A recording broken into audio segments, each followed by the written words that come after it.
Sigamos en la tónica de lo que estamos hablando y se enlaza con nosotros Mauricio Alarcón.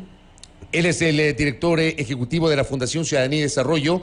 Doctor, bienvenido, buen día. Le saludamos Belkis Sánchez y quien le habla Fabricio Vela. ¿Cómo le va?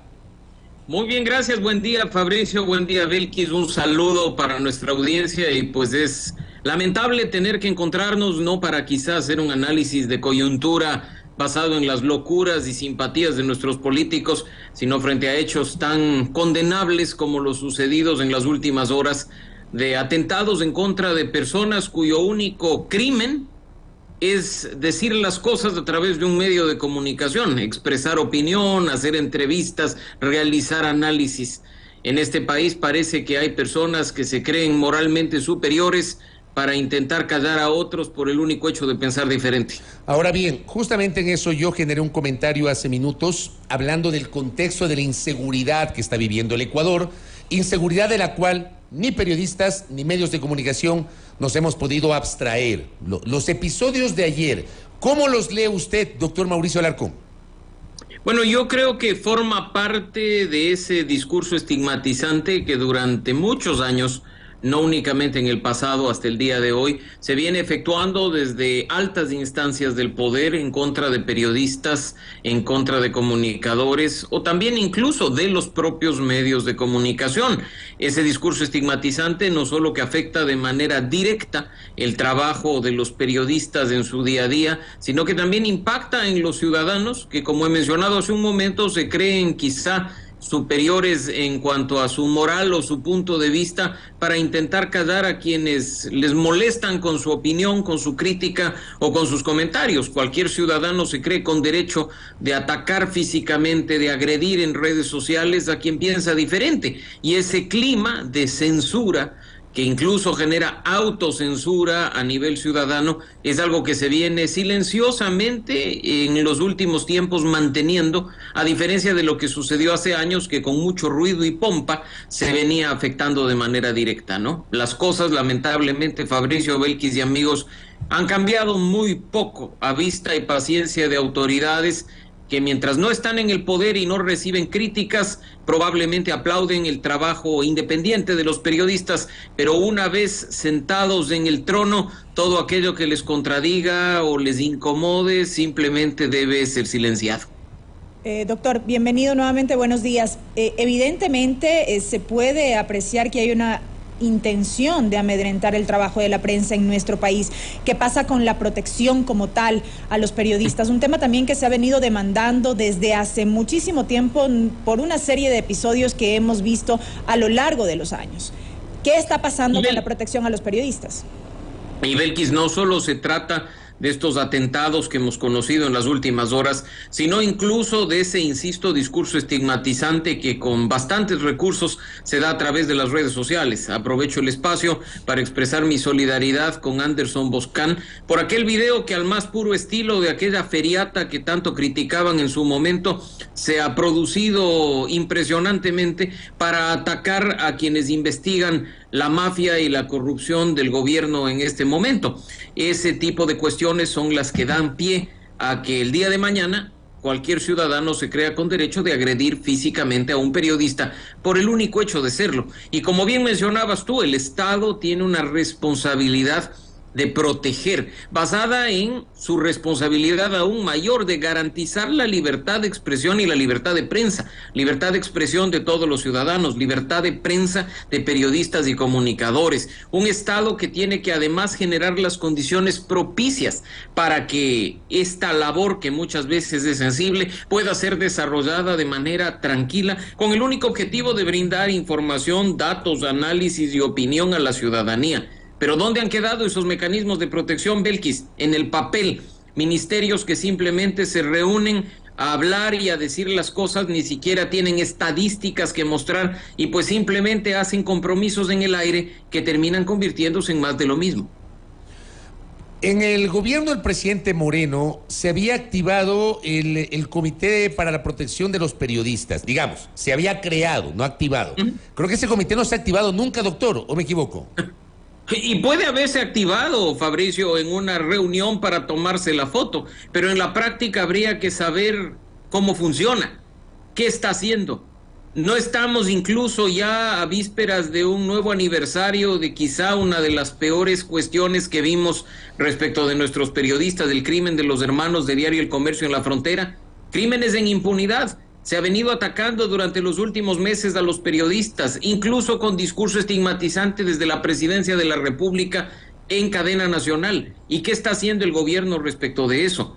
Yo lo que me pregunto es dónde queda el compromiso del Estado ecuatoriano, ya no solo del gobierno nacional, de todas las instituciones, de activar todos los mecanismos necesarios para, en este caso, frenar cualquier tipo de acción de violencia contra periodistas. No únicamente tenemos que sentar a un grupo de autoridades, de sociedad civil y de gremios a conversar cuando se produzca una tragedia, o cuando estén, en este caso, víctimas de atentados, periodistas reconocidos de medios importantes a nivel nacional. ¿Dónde quedan todos los demás, Fabricio, que durante los últimos años han recibido atentados?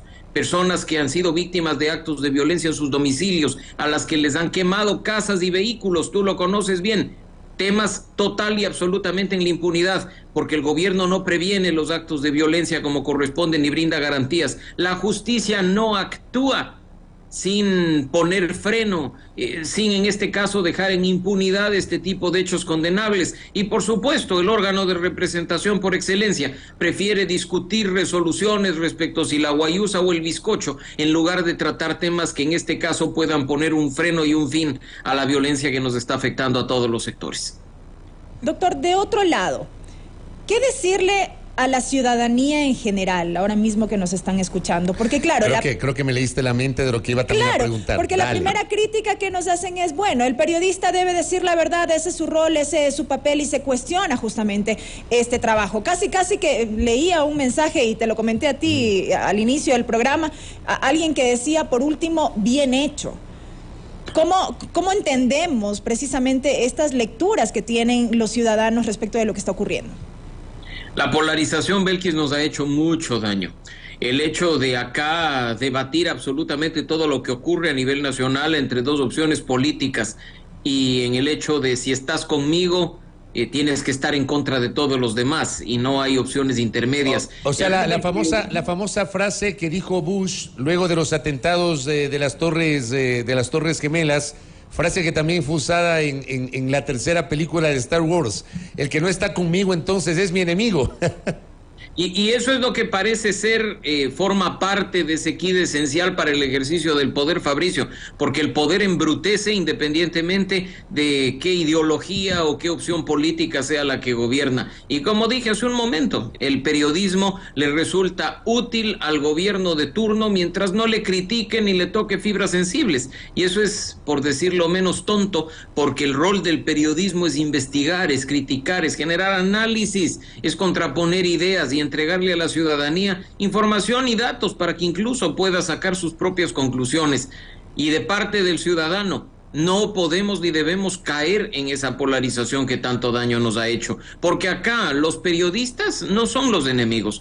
La corrupción es enemiga de todos, la inseguridad es enemiga de todos, la crisis económica es la que nos impide avanzar en este caso como sociedad. Y ahí no importa si eres abogado, periodista, ingeniero o arquitecto, deberíamos pensar en función de ciudadanos y dejar de cometer ese error de matar al mensajero para arrimar el hombro y sacar adelante el país. Pero por supuesto, como mucho más fácil y rentable es atacar a los periodistas por evidenciar y visibilizar lo que está ocurriendo, pues simplemente se lo sigue haciendo a vista y paciencia de quienes de boca para afuera hablan de libertad de expresión, pero cuando tienen la oportunidad imponen su criterio censor. Traslado en este contexto este mensaje que nos llega ahora mismo. El papel de estos medios ha sido fundamental para la polarización, precisamente a la que usted hace referencia. Hay que ser críticos sobre esto, nos dice un oyente.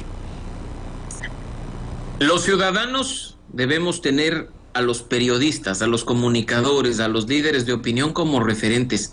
Si el ciudadano los tiene prácticamente como la palabra sagrada respecto de la cual toma decisiones, está cometiendo un error.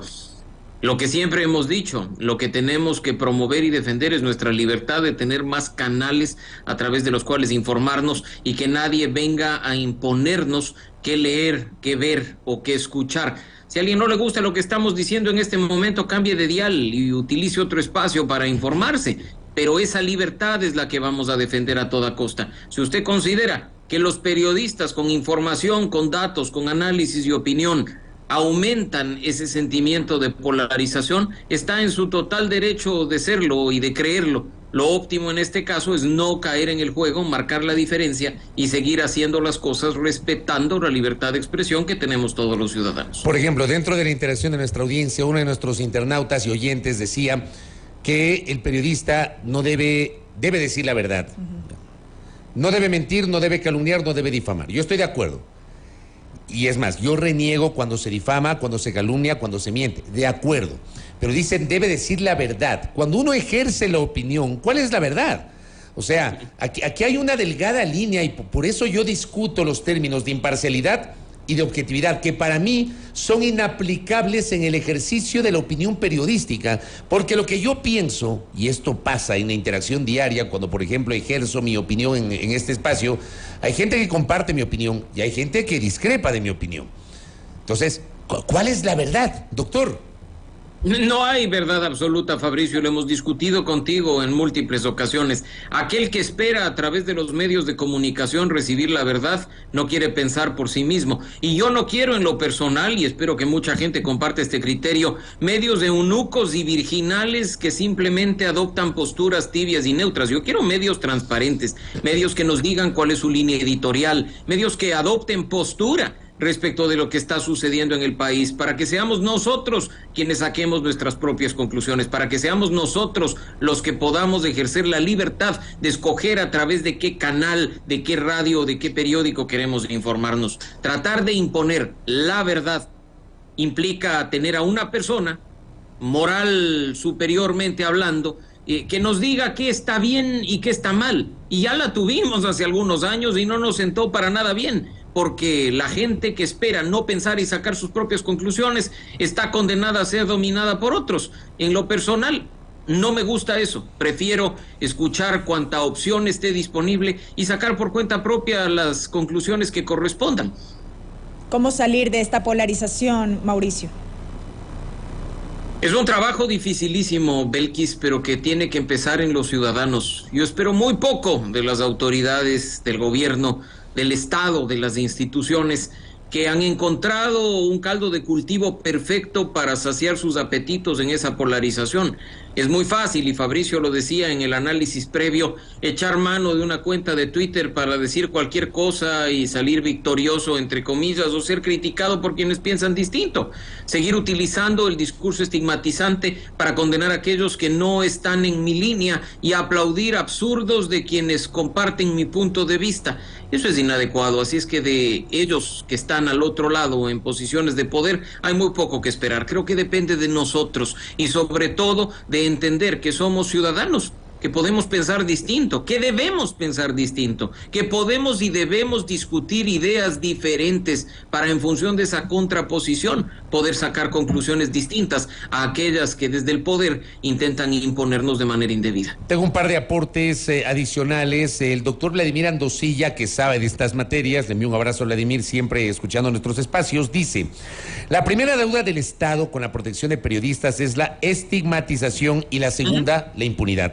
La reforma a la Ley de Comunicación, la última reforma, establece una institucionalidad de protección a trabajadores de la comunicación. Lastimosamente, aún no existe reglamento expedido por el gobierno. ¿Qué opina Mauricio Alarcón? La coincidencia total con Vladimir, y muchas gracias por esa interacción. Lo decía hace un momento y estoy seguro que quienes promovemos y defendemos la libertad de expresión estamos seguros de ello, de que no podemos hablar de una libertad de expresión plena cuando aún hay crímenes en la impunidad, que no podemos hablar de libertad de expresión plena cuando desde instancias de poder se trabaja con discurso estigmatizante, y en línea con los compromisos internacionales incluso adoptados por Ecuador a consecuencia de lo que sucedió, insisto, en la frontera norte, lamentable crimen de nuestros hermanos de Diario El Comercio. Simplemente se ha hecho muy poco. No nos olvidemos que hay una obligación estatal generada a partir de los instrumentos internacionales, el Pacto de San José, la Declaración de Principios de Libertad de Expresión, de una obligación estatal de prevenir, proteger y procurar justicia respecto de los periodistas. Dentro de la prevención, este discurso público que debe buscar dar garantías, no estigmatizar, trabajar incluso con las fuerzas del orden para que se respete y garantice el trabajo de los periodistas. En materia de protección, no solo tener mecanismos en el papel, no solo decir que se está trabajando para proteger la vida y la integridad física en peligro de los periodistas y comunicadores, y tampoco únicamente hablar de justicia en las leyes, en una ley de comunicación o en un código orgánico integral penal si hay un entorno de impunidad, porque al Estado le corresponde, sí, adoptar leyes y ponerlas en vigencia, pero sobre todo investigar en plazos razonables, hacer que las instituciones sancionen a los responsables en investigaciones independientes y, por supuesto, en este caso, además, considerando algunos impactos, trabajar después de lo que ha sucedido, facilitando, en este caso, ayuda a las víctimas, a las familias, y eso es algo que lamentablemente no se ha visto, ¿no? Así es que el Estado falla de manera recurrente, y no solo es Ecuador, sino varios países de América Latina en esta responsabilidad conocida como de la triple P, la de la prevención, la protección y la procuración de justicia. El académico Wilson Benavides me escribe y también me dice, solo para recordar que según el Latinobarómetro 2021, el 48% de personas en 18 países de la región prefieren no opinar sobre los problemas de su país por temor a represalias. La libertad de expresión, añade, no es monopolio de los medios ni de los periodistas, sino un componente de toda democracia. Y expresa Wilson la solidaridad con los medios y con los colegas que han sido parte de los episodios de las últimas horas. Mauricio. Y muchísimas gracias por eso, Wilson. La libertad de expresión es un pilar fundamental de la democracia, y quienes no lo han entendido en esta materia son quienes intentan imponer la verdad, son quienes intentan callar a otros por el único hecho de pensar distinto, son quienes creen que su opinión vale más. De nuevo, depende de nosotros, en nuestra condición de ciudadanos, hacer la diferencia y trabajar para que se garantice de manera plena espacios en los que la gente pueda opinar libremente, sin temor a represalias, que no se trata únicamente de un tuit contestando o insultando, sino, como hemos visto, de actos de violencia física que pueden traer consecuencias lamentables. Doctor, quiero volver al análisis respecto de esto de decir la verdad como uno de los roles de los periodistas a partir de su trabajo como tal. ¿Cómo decir la verdad? Contrastando la información de manera rigurosa, como es tarea de los periodistas. Como debe ser, como ¿no? Debe ser siempre. Mediante investigaciones serias, sin que al final del día te terminen tachando como servil a ciertos grupos de poder que, por ejemplo, buscan deslegitimar a un gobierno. Belkis, en las aulas universitarias a ustedes, y creo que a la gran mayoría de profesiones, nos enseñan a actuar con ética. Y la ética, si bien es un asunto muy personal, yo diría incluso personalísimo, sigue ciertas cuestiones que deben ser respetadas a rajatabla. En el caso del periodismo, verificar y contrastar son etapas previas al lanzamiento de una noticia, de una información, de un dato. En ese caso, podríamos decir que esa es la verdad del periodismo, poder presentar información y datos a la ciudadanía para que saquen sus propias conclusiones. Yo no quiero un periodismo militante, yo no quiero un periodismo que, insisto, me piense y me dé pensando por cuenta propia para yo simplemente repetir como disco rayado. Yo quiero sacar mis propias conclusiones a partir de espacios como este, a partir de análisis de quienes piensan diferente a mí. Así es que ese término terrible de la verdad, que incluso fue analizado oportunamente cuando hasta en las leyes se hablaba de este asunto, simplemente debe quedar en el olvido, y nosotros tenemos que promover y defender muchos más espacios para que la pluralidad de voces sea la que enriquezca nuestra democracia, y sobre todo la posibilidad de que la mayoría de ciudadanos, por no decir todos, podamos expresarnos sin temor a represalias. Acá Arturo Ruiz, que también está en sintonía, dice, más allá del diagnóstico que ha sido la constante en los últimos meses, le pregunta Mauricio Alarcón, ¿ve alguna forma de solución? ¿Alguna luz al final del túnel? Y añade Arturo, no, estamos a 2 doritos de que ya perdamos la capacidad de asombro. Por eso le preguntaba qué hacer con la polarización, precisamente. De nuevo, la mayor labor creo que está en nosotros. Creo que la ciudadanía tiene que dejar de lado esta situación de creer que mi criterio es superior al otro, de que mi forma de pensar es mejor que la de otra persona. Mientras nosotros no asimilemos la necesidad de respetar, de no imponer, de ser tolerante con la crítica, difícilmente vamos, por supuesto, a esperar una acción distinta, una actitud distinta por parte de las autoridades. Quienes están en la institucionalidad pública, desde el Ejecutivo, desde el Legislativo y del Judicial, tienen que llevar a cabo estas obligaciones que mencioné hace un momento, pero la mayor cuestión recae sobre nosotros. El hecho de que aquí, por ejemplo, a muchos de ustedes no les guste lo que estamos diciendo, en buena hora ocurre. Y pues lo que le corresponde a ustedes no venir a agredirnos físicamente por nuestra opinión, sino simplemente discrepar con altura, con respeto, abrir espacios en los que se pueda discutir las formas en las que la ciudadanía se expresa, opina o analiza.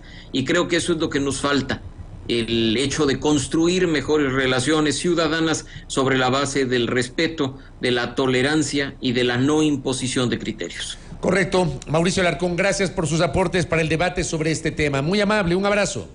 Siempre un gusto, Fabricio Belkis, un abrazo para ustedes y para nuestra audiencia, un buen día. Gracias a Mauricio Alarcón, director ejecutivo de la Fundación Ciudadanía y Desarrollo.